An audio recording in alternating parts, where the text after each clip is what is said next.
drum and hold the bone. The sun came out today.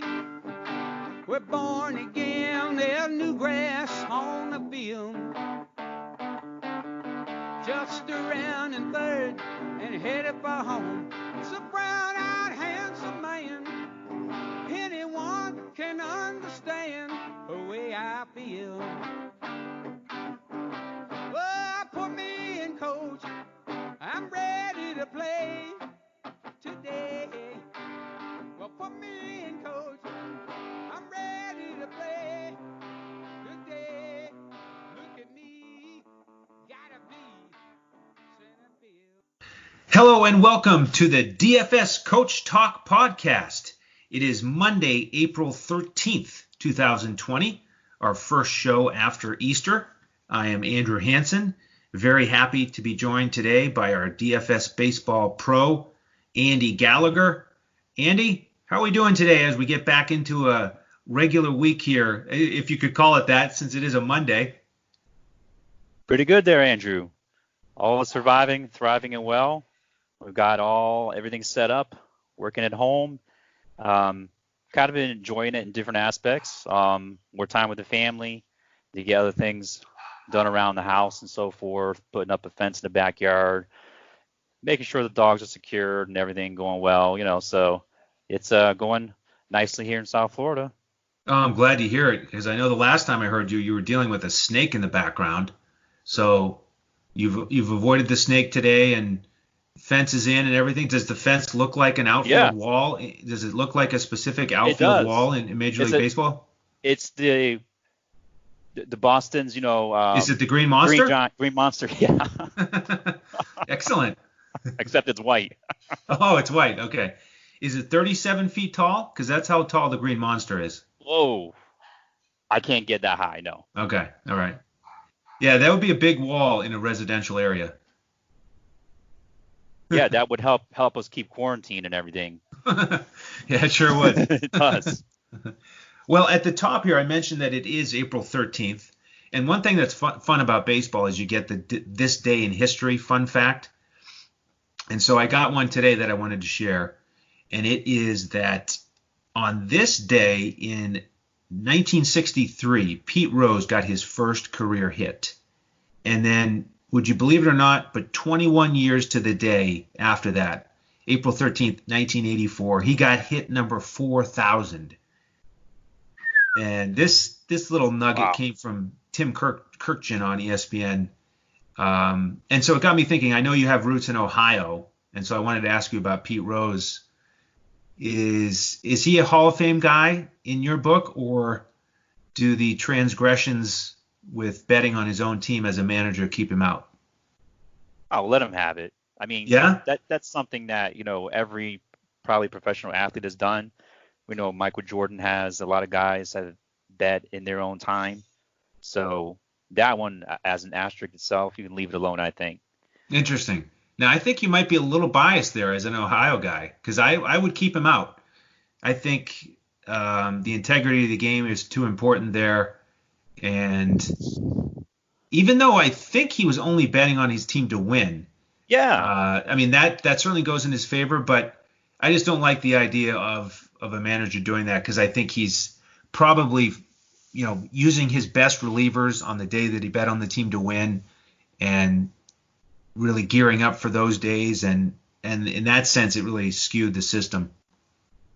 Oh, yeah. Well, we're going to potentially get into a lot of other kind of asterisks as well here, as we had before in the past throughout baseball history, Oh, yeah.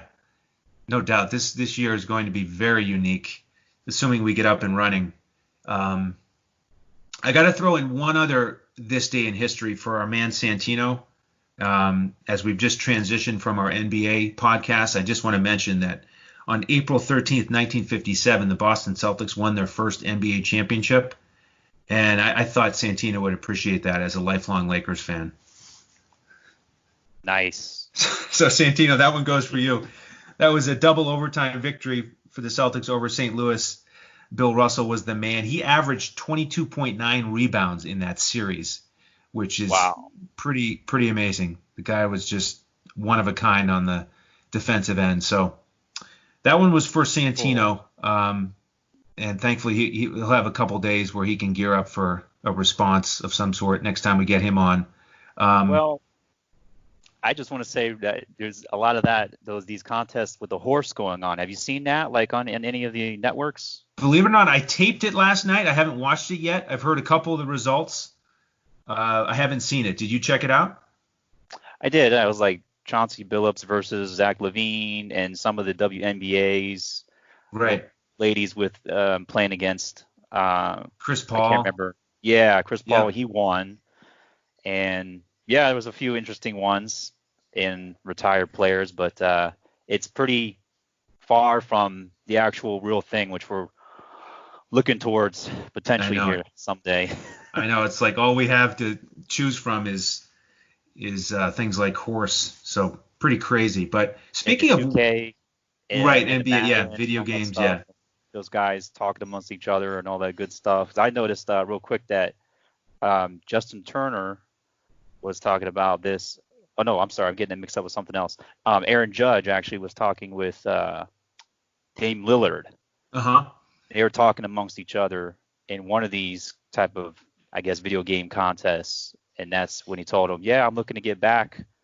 Judge, that is, told Dame that I'm looking to get back, and in just another few weeks here, I'll be ready to go. I'm basically back to a full workload of training regimen. So that was interesting.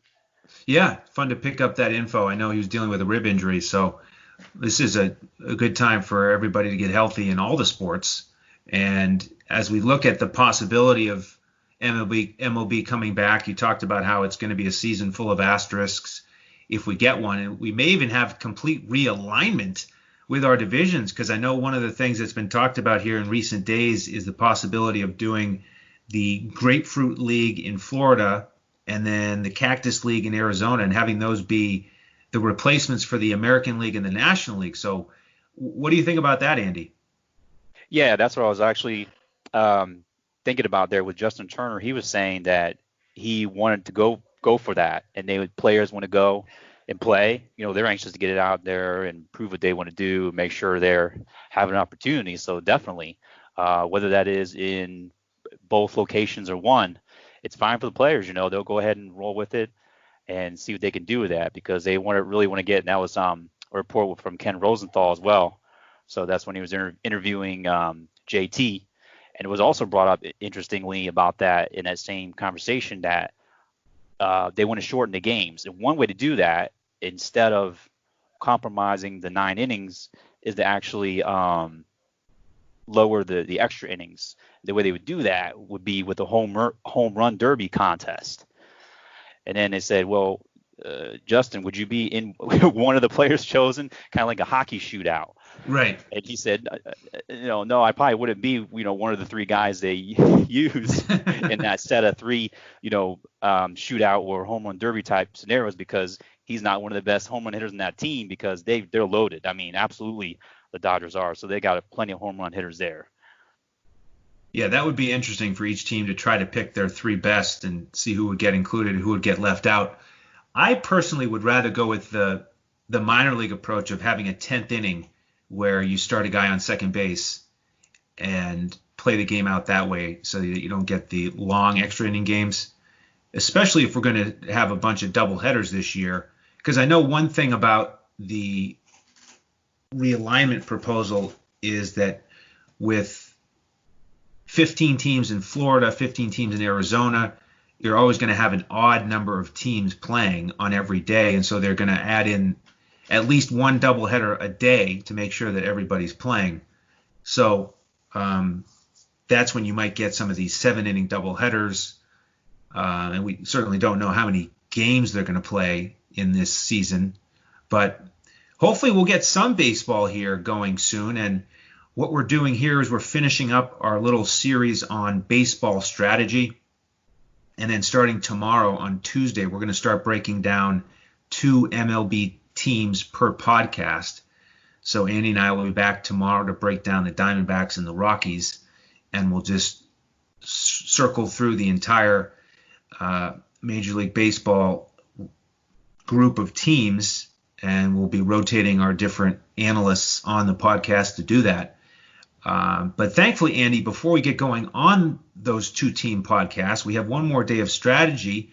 And today you and I are going to get to talk about bankroll management, how you like to break down your investments in cash versus GPP, and then a little bit about actual contest selection for MLB DFS, different types of contests that you recommend with your exposure. So let's jump right into it. Let's get going with some bankroll management, because for me, that's really where you have to start. Before you start figuring out which contest you're going to play, you have to come up with a strategy of, all right, this is my bankroll, and this is how much I want to invest on a given night. And I think it's more important than ever to do that in baseball because of the volatility. So why don't you give us some of your thoughts on bankroll management? Because I know you've done a great job building up your bankroll over the years, where you gradually have gotten, bigger and bigger, with more experience and more success. And that's something that's a really valuable lesson for our listeners, some of whom may be newer to MLB DFS. So what are some of your thoughts for the listeners on bankroll management? All right. Well, you make sure, obviously, the goal of bankroll management is not losing your money and then trying to profit. That's goal number one.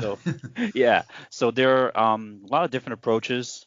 Recommending the previous podcast that were put up that was NBA based, as far as managing those bankrolls and those various examples given. So I recommend looking back on that and following those recommendations.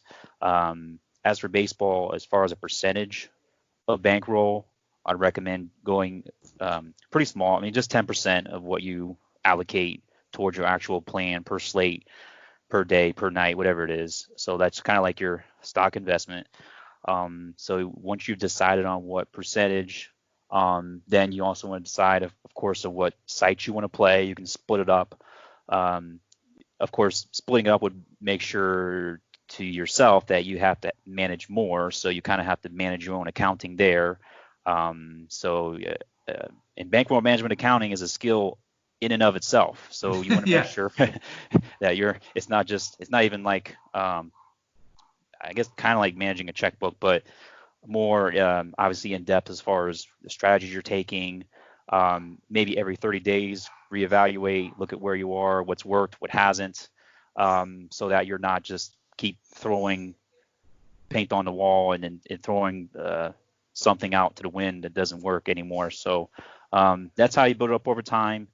The first year of someone just starting or playing out, starting out from scratch is going to be difficult to, get it going at first. So those are pretty much my thoughts on getting started and trying to sustain it over a long period of time.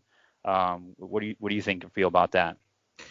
Yeah, I agree. I think that because there's so much volatility in baseball with each player's performance, you really need patience. I think that's the key word, is patience with your bankroll management. I read a stat somewhere that around 30% of the players' performances, the hitters, will give you a 0 in baseball. Whether it's Mike Trout, he goes 0 for 4 occasionally. It happens, even though he's the best player in baseball. So you have to be willing to absorb several nights potentially in a row where some of your key hitters that are the best in the game give you a 0. I mean, as we know, the best hitters in baseball only get a hit 1 out of 3 times coming up to the plate, over the course of history. You hit 300, you have a chance to be a Hall of Fame player. So you really have to have a feel for those statistics when you start to look at investing in MLB DFS.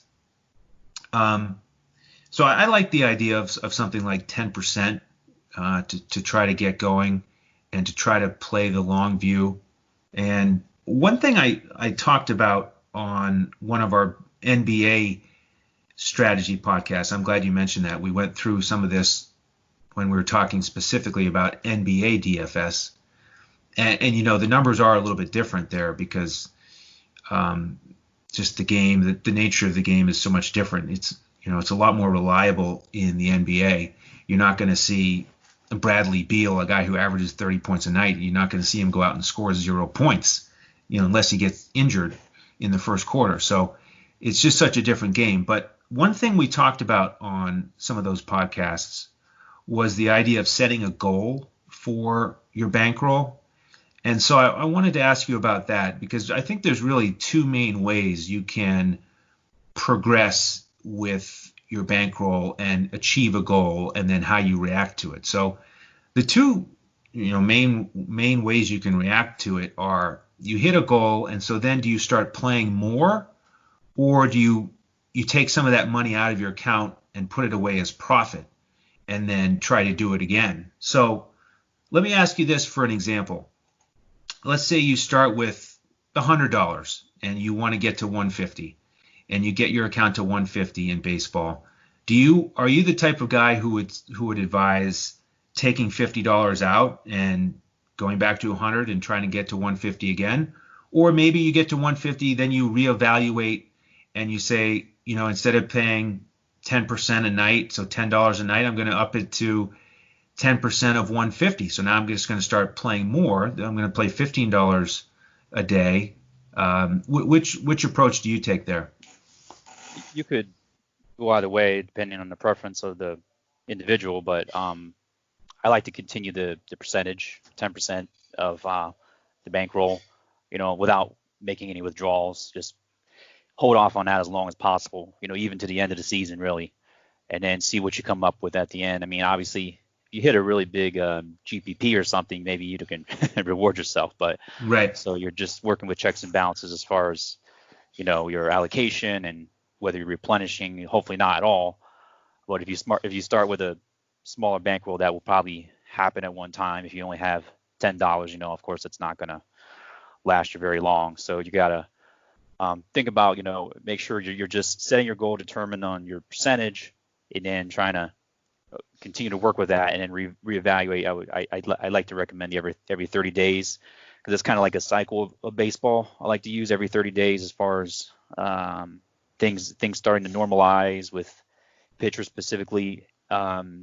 Hitters can normalize faster as far as whether they're on a hot streak or not. You can kind of, you try to, pick up on the ups and downs of the season.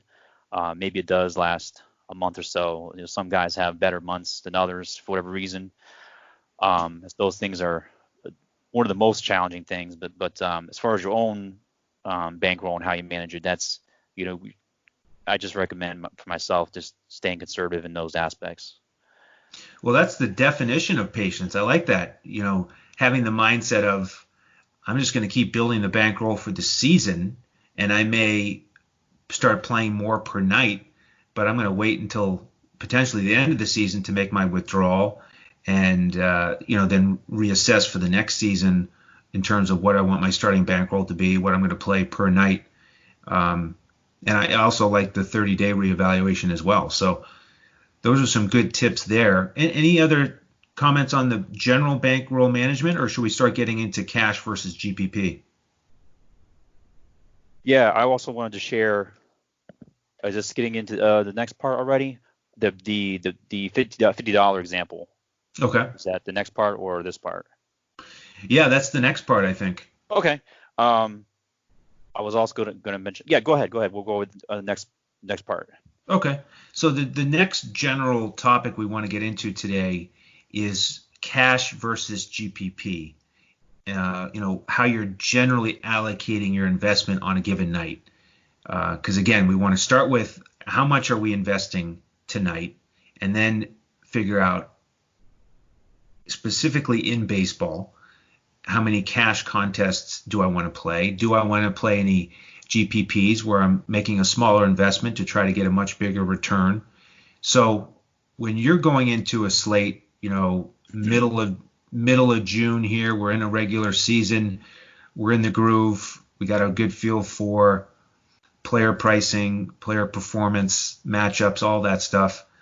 How do you like to go into a slate in terms of how much you're going to invest in cash games versus how much you're going to invest in GPPs? Mm-hmm. Well, whatever amount size of bankroll you use, let's say you got 250, you want to allocate $50 a slate, something in that scenario. I would go ahead and put in $20 specifically as an outliner here.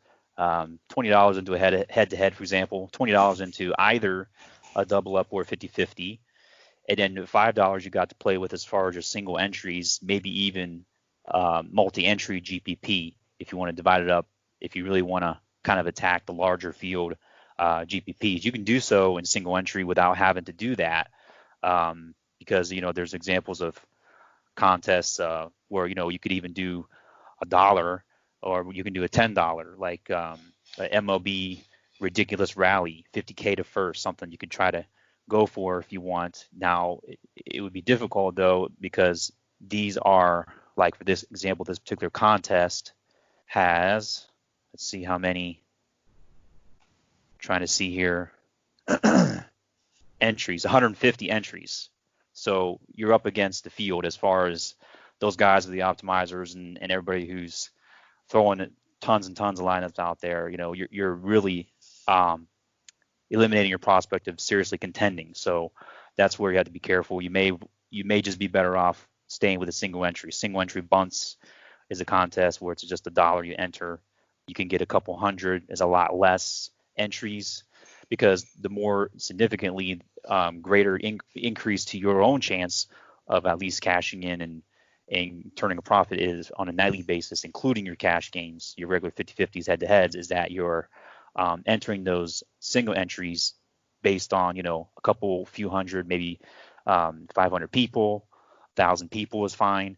That way you're significantly increasing your profits, because that's all you can enter as far as the whole field, one entry. So that's important to focus on. You got to do that. Yeah, that's a nice general overview. So let me take a step back and make sure I heard this correctly so we can summarize it for the listeners. So for your general approach in MLB DFS, what you're doing is you're taking about 80% of your investment on a given night and putting it towards cash, and about 20% of your investment and putting it towards GPPs. Exactly. Okay. And then when you break down your cash games, you like to put about half of it in a regular head-to-head, or maybe a couple different head-to-heads where you're one against one, and then another half of your cash investment in bigger contests where you're trying to beat half the field, basically. That is essentially correct, yeah. And well, I'll let you go ahead. Okay. And then on the tournament side, it sounds like you like a mix of a little bit of a single entry GPP, where you might be going for that 200 to 1 return if you can get that top spot, but also a tiny bit of exposure in the really large GPPs where you are competing against the 150 max entry type player, but you like to get a tiny bit of exposure there just in case your lineup hits it big.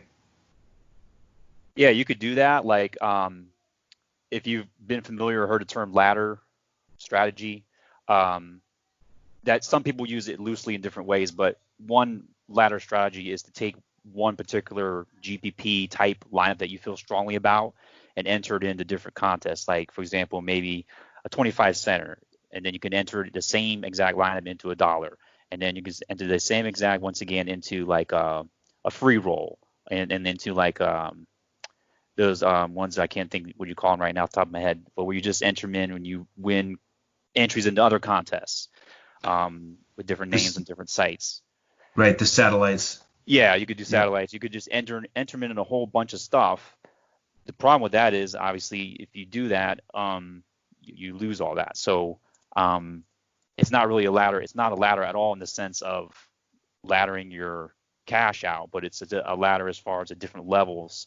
You could even enter that into a 1/3 or triple up in a 1 out of 5 type contest, because even though it would ladder in the sense of, even though it's the same lineup, it could still cash in some of the some of the higher percentage payout contests. So that's another approach someone could take. That's certainly doable.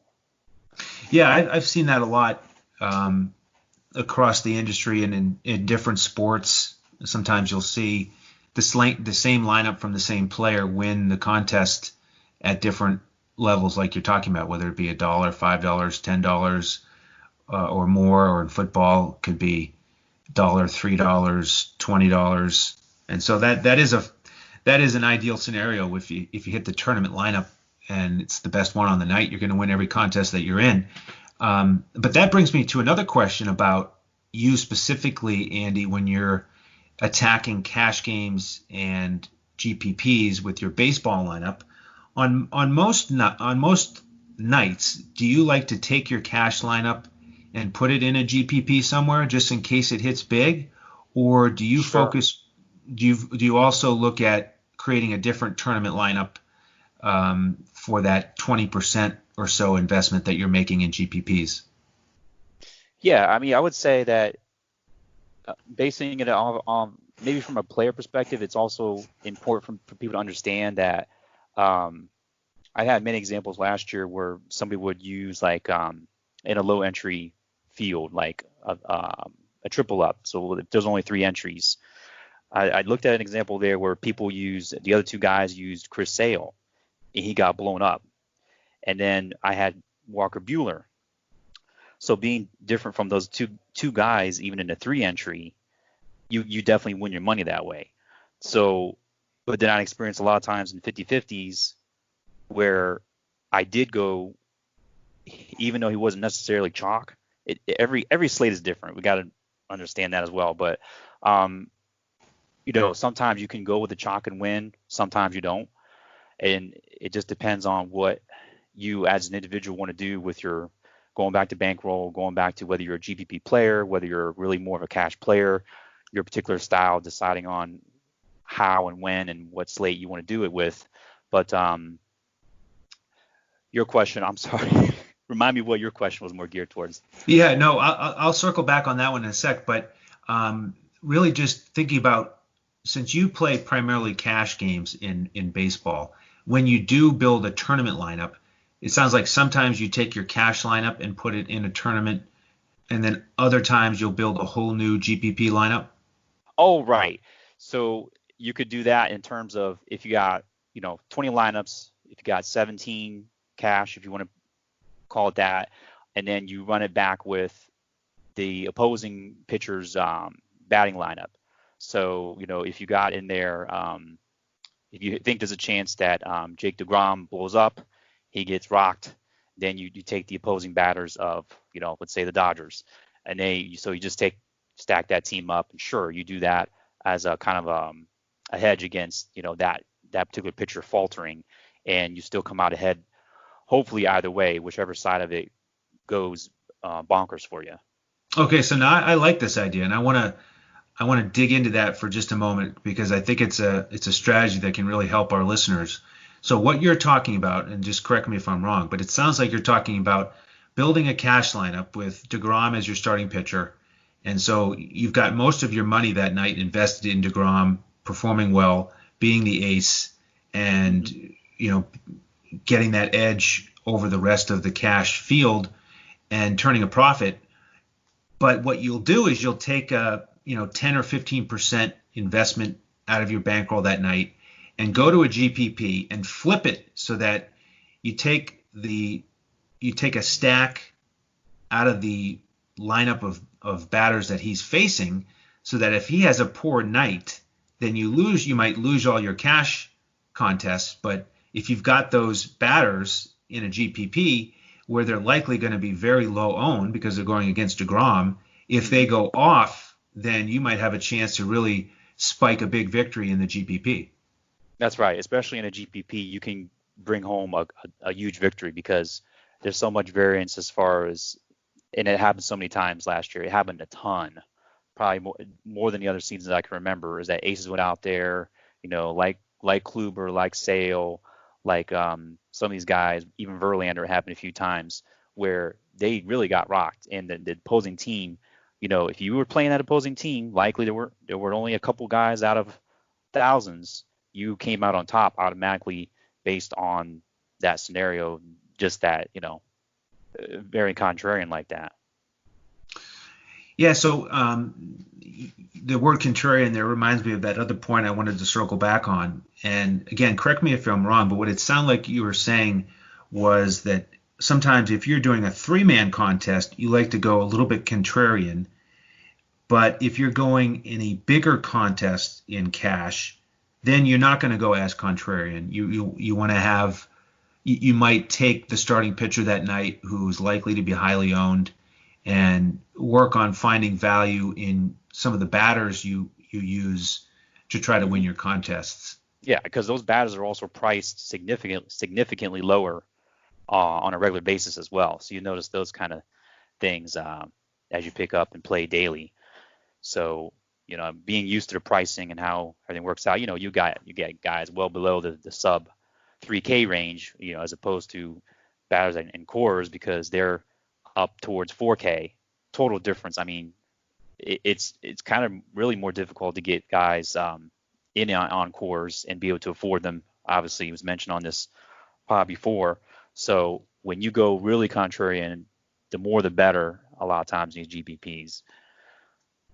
Yeah, I'm with you. And it is a major difference in pricing. I mean, with the cores guys, it's like you're playing a video game with some of those high totals, and you have to pay for it. So when you're going with a stud pitcher, it's a lot harder to get exposure to Coors Field, and you got to find values throughout your lineup. So that's certainly a strong approach to take. Now, one other thing I want to talk to you about in terms of cash versus GPP before we get into some more specific contest selection on the different sites is another thought that we talked about in the the NBA strategy podcast we did, which is really knowing and learning your strengths. And I think it's really important that when you're trying to figure out how much exposure you want to cash games versus GPP, you got to know where your strengths are. And really the best way to do that is go back and look at your past performance.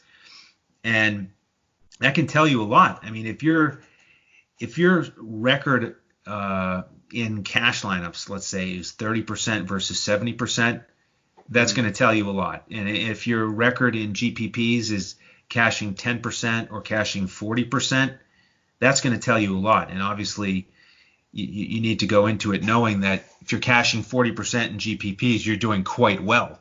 But that's probably not going to cut it in cash games. So how does that factor into your approach? Is the breakdown of investments that you gave us earlier in the show today, is that based on you looking at your past performance? Or are you just more inclined to focus on the cash games because you want to steadily build your bankroll? Yeah, I would say more inclined towards cash. You got to build that up. I think, like I said, unless you're really a GPP player and you want to try every variation, because like you mentioned before, on a given night, Mike Trout could go 0 for 4. I mean, it doesn't happen with him very often. He's an exception, but with most players, yes, it happens on any given night. Go 0 for 4, 0 points. So you have to base it on your pitching to get the main basis of your. I had many times happen where I enter my 50-50s or double ups, and then I'm behind. I'm like 40th out of 50, and then all of a sudden my pitcher's throwing strikeouts, and I pass the whole field. I get up to top 10 out of 50. So it works fine for cash. As long as you got some good value batters in your lineup that can do some things that you know how to evaluate and do all that. When it comes to evaluation as well, we're coming up on a tricky time here. Potentially, I just want to circle back to that, the ballparks, with the ballparks potentially changing here, not being the normal standard from what we're used to. We have already evaluated and know and kind of gotten used to, and will continue to as the spring training picks up anyway. Again, it's supposed to, last 2 or 3 weeks before it starts up. That information is being updated in the Discord, and so we're already kind of used to already working with those ballparks. So it's going to be a whole different game. So that would negate everything we talked about, and as far as unfortunately those ballparks and not being able to use those. So those So all these things we're going to factor in as the time comes up closer and closer. Eventually, we expect there to be baseball. So the lineups that are being set, are going to be in the Discord. 2 lineups each main site, FanDuel, DraftKings, 1 cash, 1 GPP, so that people can get in there and get some lineups and get some cash flow going and not have to worry about all these particular nuances daily like this, because it changes day to day. Every slate is different. Yeah, I'm glad you mentioned that. So let me give our listeners a little bit more insight there. In terms of Discord, of course, you're talking about the membership chat area that we have. And if you want to become a member at DFS Coach Talk, then just go to DFSCoachTalk.com and you'll see our weekly, monthly, and yearly membership packages. If you select one of those, the membership will be frozen until we get major sports up and running again. And being a member will allow you to be in our Discord where we chat every day about all kinds of different things. We also run simulation contests with the DFS Coach Talk staff along with our members, and we have a lot of fun with that. So if you want to become a member, then come and join us. You can do that with your membership frozen all the way up until we get basketball or baseball up and running again. And we're going to continue to share a lot of information in Discord that we might not need to write a full article about it and put it on the website, but we'll share it with our members in Discord. And that's it's a great example, Andy, of an edge that you're going to help our members get. I mean, you live in Florida, so you are close by a lot of these ballparks. I used to live in Florida. I spent 3 winters down there. I was playing minor league baseball, and so I've been in and around a lot of these minor league complexes, and that is something that could really be an edge for us early in the season if we get this setup that we were just talking about at the beginning of the show, with half of the major league games being played in Florida at these minor league complexes. Then, if we're ready to go and prepared with ballpark dimensions, and we're on top of the weather and the wind direction and which ballparks to target on a given night, we're going to have a huge advantage over the competition. Exactly. We're going to be able to crush it that way because, I don't know what other providers are actually doing out there as far as, daily topics and tips like that. But, we're ready. We're prepared already, actually. I can say that for sure. The data's already there. If anybody had any questions, feel free to holler at me in the Discord. So that would be the way to go to try to get in there as a frozen on hold membership and try to hammer out some more things, especially as we get closer to an actual game, hopefully. Now, in terms of reaching out, tell our listeners where they can find you on Twitter. Sure. Drew J, that's DREWJ, GALLAGHER, like Gallagher. Right. So Drew J. Gallagher. And then you can certainly find me as well at Language Olympic. Let's transition here towards the final segment of today's podcast, which is contest selection in Major League Baseball. So, again, a lot of different variables here, but some key strategies we want to get into are what types of contests we want to get into, which site we want to play on, whether it's one site or multiple sites, what type of slate we want to play. And so I know a lot of the stuff, Andy, that we've talked about today, we've started to talk a little bit, about specific contests you can play. But why don't you take a whack at, diving in a little bit more on contest selection and how you might advise some of the listeners who are new to MLB DFS to actually hone in on a selection, on a contest that makes sense for them. Yeah, I'll take a swing at it. So on FanDuel, I think we almost got it pretty much covered. You want to go, really with any site, lower entries, 10 entry is fine. So a 3 out of 10 will win. Your odds of winning are obviously better than anything with 1,000-person contest. The way to do that on DraftKings is actually is I have to look this up to see where to find it exactly, but there's an extension that you put on your browser that'll tell you your actual rake. Since we didn't mention that, as long as your rake is like sub or maybe around 25% when playing on DraftKings, you can see that information to pull up on your screen, and it'll show you like little boxes right beside every contest you can see.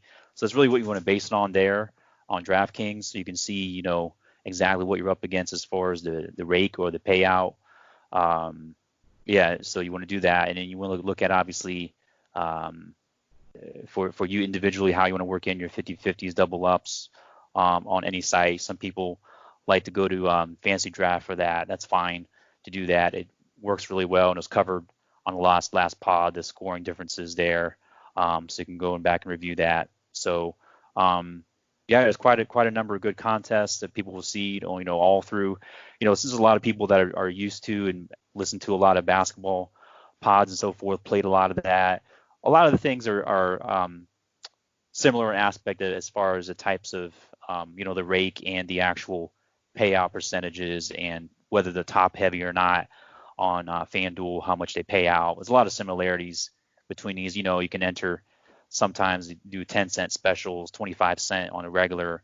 So you can see all these things lined up in your regular FanDuel or DraftKings apps. Yeah, I think there's some really good points in there. And even without the extension, you can do those calculations yourself if you're curious. And it is important if you're going to be playing a lot of different cash contests. It is going to be valuable in the long run to do the calculation and figure out which contest has the lowest rake.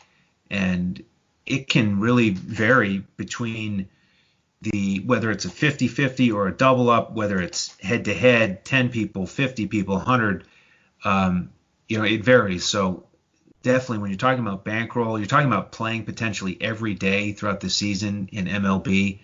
Those little differences really add up. So that's a nice first thing to look at. Let me ask you from a different angle, in terms of a big slate or a small slate, how do you like to target your contest? Because we know that on many days we've got all the teams playing, and so there can be some really big slates. It's really only Mondays and Thursdays when teams have an off day where you could get a smaller slate for the main slate, but that might all be out the window this year with a tightened, shortened season. We may not have quite the same schedule like we usually do, but how do you like to approach it in terms of, do you target a bigger slate or a smaller slate, or perhaps do you find that you have success on both? Yeah, I attack them all. This smaller slates, you have a better chance of actually winning. There's less teams to evaluate. You can get in there and easily be contrarian. If it's a 3-game doubleheader type slate, you can just go in, evaluate your 3 teams, and boom, you're off and running. You can go ahead and figure out. You can even go totally, off from what the field is doing completely and just take the worst matchup. Not that it's something to recommend every slate, obviously, but the more bold you are and more, how would I say it, the more cojones you have and being able to do that, you can do that because it's just, even if you're just a fan of the team, you want to see the team, even if they're not very good, it's okay to do once in a while. Or you could even better, as you really try to trace and track what you do, maybe if you're using spreadsheets or are decent enough to do that, or writing it down, you could even figure out your own strategy, your own GPP strategy, and say, okay, I'm going to go ahead and maybe 2 times out of the week go ahead and do something like that, and figure out how many times worked out for me. And you would probably find the anti-fragile strategy will work. It's just a matter of when. So if you consistently did something like that, or some other strategy that you're using, maybe you're just, for example, working with a particular stat category like hard hit contact rate. If you're going against that pitcher or even a bullpen, on a consistent basis and figure, hey, let me take advantage of this one particular stat that I know, that I understand, and I can feel confident in, and you take your stand and you do it. And you can just track your results consistently from that and see what kind of results you get. Well, there's another approach I really like. So I do want to highlight that. So let me just make sure I'm understanding. What you're talking about is putting a small percentage of your bankroll in a GPP and going with a highly contrarian lineup.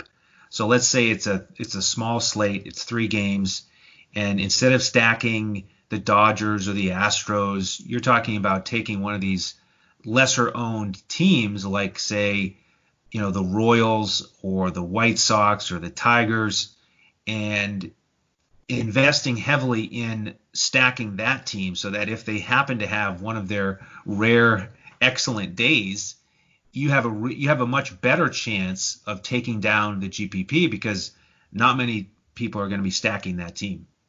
Yeah, as long as you stay within your bankroll strategy, and it's only like 5%. If you did that on a consistent basis, and depending on the amount of dollars, obviously, you will win. You're guaranteed, only because the contrarian does happen. It's just a matter of when, because it's baseball. It's not, basketball or even football, where we're expecting the worst teams to sometimes pull off, 6, 7, 8 runs in a game. We really are, especially in the environment we're probably going to be in, was going to be very different. There's going to be a lot of surprises. So you're just positioning yourself on that particular stand of a strategy that you take on the field. Okay, excellent. Now, one other question I had for you: if we have some listeners who are going to be new to MLB DFS, what are your thoughts on advising them to play on one site in particular or potentially multiple sites? What would you say there? Probably start out on FanDuel and decide on one pitcher. Make sure you evaluate. If you're doing this, taking this all on your own, of course, that's another matter. But we would help you inside, as you mentioned, in Discord, get your lineups together. But if you're on your own and you decide that's the way you go, then you obviously do that, because FanDuel is doing the one pitcher still, and you build out the rest of the lineups in the field of that. Outfields, first, second base, all that, so that you can build out your bankroll like that. Yeah, you could even do it with GPPs. Actually, that's the way I started, going with like 10 centers, just trying to build something up, very, very small, because that would be the way to go about it, if you don't have a lot to work with. Right. So you start out with your conservative bankroll, small contest, just trying to get experience, trying to learn the ropes, and start with one site. And I do like the idea of starting on FanDuel because you're only dealing with one pitcher. But I also like the idea of, let's say you try that for 30 days, you haven't found much success, then switch over and try DraftKings. And potentially the way that you break down a slate, you might be more successful in the long run with the 2-pitcher approach and the different scoring categories. And again, if you missed that podcast from yesterday, go back and listen. Coach and Mike did a great job breaking down the different sites, different strategies based on the different lineups and the different scoring. For one reason or another, different players can have different success on one or the other. So it's one more thing where I think it's good to experiment with and really self-evaluate and figure out what you're better at, because let's say you're used to playing on one side or the other, and so you like it, you're more comfortable with the software and all that, but you really, it's more important what's more important than comfort is your actual success rate. So it may be different on a different sport. So I would encourage people to I like the idea of starting with one if you're new to baseball, but I also like the idea of experimenting with the other one if you're not finding that early success that you were looking for. Yeah, that's fine. I would say that you also have to think about what are you basing your evaluation on? Is it just one side too far of the equation? So is it too far on the side of new school analytics, or is it too far on the side of old school, watching baseball from the old managers as far as the eye test, the way they did things? You're not going to be able to catch up to speed if you haven't watched it for several years and know what's going on. So, nowadays with the StatCast and exit velocities and launch angles and the barrels that people or that players have, we have all those stats. Anybody can access that stuff. You've also got to use your eye tests and keep learning the game, because it's not something you learn overnight either, and see what you can see within the game, like a manager or a coach would. Absolutely. Well, I really like this overview that we've gotten through here. Anything else on contest selection you want to mention before we wrap up? That covers it for me. No, just jump in the Discord and keep the conversation going. We update the news items, keep people engaged. We got simulation contests going on. The practice, really, it's what I use it for. Just practice in the meantime, while there's no games going on, and hold on tight for what we got coming up. Absolutely. And what we have coming up tomorrow is the beginning of our 2 MLB teams per day. The breakdown shows that we're going to do. We're going to start tomorrow with the Diamondbacks and Rockies. Andy and I will be on for that. And then we're just going to keep rolling the next 2 weeks with 2 MLB teams per show. And feel free to reach out to us on Twitter ahead of time if you want to have us look at a certain player or aspect of a team in terms of the starting pitching, bullpen, hitters, whatever the case may be. Again, you can find Andy at Drew J. Gallagher. You can find me at Language Olympic. You can check out our website at DFSCoachTalk.com. Coach always likes to mention the MambaOn3.org, the charity set up by Kobe Bryant's wife for the victims of that helicopter accident. So that's something that he would encourage you to check out. And then one more time, in terms of those memberships, you can get them at DFSCoachTalk.com. Come on in, join the fun, and participate with us in these daily simulations that we've got rolling, and fun way to compete as we wait for the real deal. So that's going to do it for us today. On behalf of Andy Gallagher, I am Andrew Hansen. Please tune in again tomorrow for the next episode of DFS Coach Talk.